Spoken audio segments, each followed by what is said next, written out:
This is the first coloured pattern round of the Atlantic hat, and I have a lot of stitches on a short needle, and what I want to do as I work my way around is to be very sure that I'm getting my pattern correct, because this would be a lot to have to fix.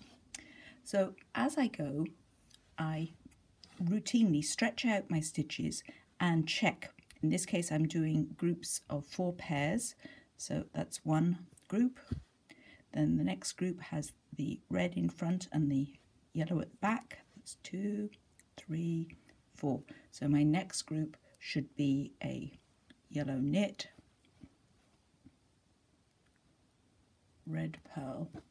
I'm doing conventional purl on this first round because my next round is going to be in reverse stocking stitch. Make a habit of checking every couple of inches that you haven't built in a mistake in your pattern setup.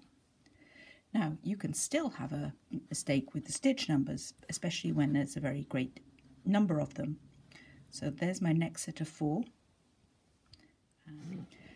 I'm getting very close to the end of my round now, so I could even take the time just to double check to see if I'm set up for success.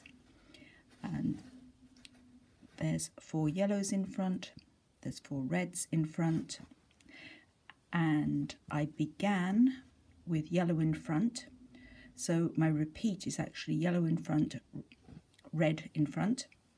So my next colour block will be yellow in front, so for the next 8 stitches, 4, 6, 8, and then the next 8 will be red in front, 4, 6, 8. So I've been lucky, I got the number right and I've managed to keep my pattern correct. Now if I got to this point and I found I had an extra stitch or one too few, I have a little bit of space in which I can make some adjustments. I could do a surreptitious knit 2 together, so if I had too many stitches, my next yellow stitch, or whatever colour it should be, I could do a knit 2 together as I made the yellow, and no one would notice it. But better to spread it out over that last bit of the round than wait to the last minute. If I were a stitch short, I could do a yellow knit, a red yarn over, and then continue, and then I can fix that up into an extra stitch when I come round next time and tidy it up. It's very unlikely to show. What I would probably do is purl into that with a twist at the base, and I've put that increase in the middle of the colour block rather than at the sides where it would be likely to show more. I've made it to the end of the round now, and I was lucky. I believe my pattern matches properly. And before I embark on the next round of this pattern, what I need to do is to make sure that I don't have any twists. Even though I'm already connected once, I still have the opportunity to correct things if necessary. So I'm going to sort of lay it flat on the table and fold my cast on edge into the inside,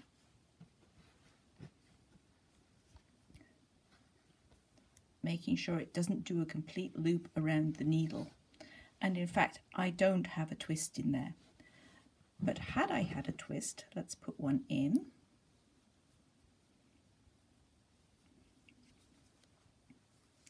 So now I have a twist. And I'll fold this to the inside of the needle, and I'm going round just as before, making sure my inside edge, and there as I come to the end of the round you can see I've got a twist. And this is the lovely thing, before you start your second round, if I twist this around, the extra twist goes into that very currently loose connection between the rounds, and I'm ready to go, and I can sort that out later. I'm actually going to bring my balls of yarn through. I've tucked my balls of yarn through the middle of the loop so they're not tangling things up, and now I'm ready for round 2 on this hat. As I work the next round, I'll be checking my pattern yet again, because it's possible that I could have made a mistake in my pattern here and still had the right number of stitches at the end of the round, but I'll double check it, and if needs be I can squeeze in an increase or squeeze in a decrease to adjust it the way I'd like it.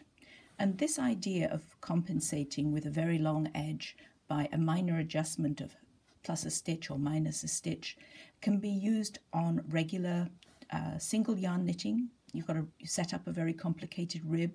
You can add or subtract a stitch, no one's ever going to know. And this takes the pressure out of long cast-ons with complicated patterns.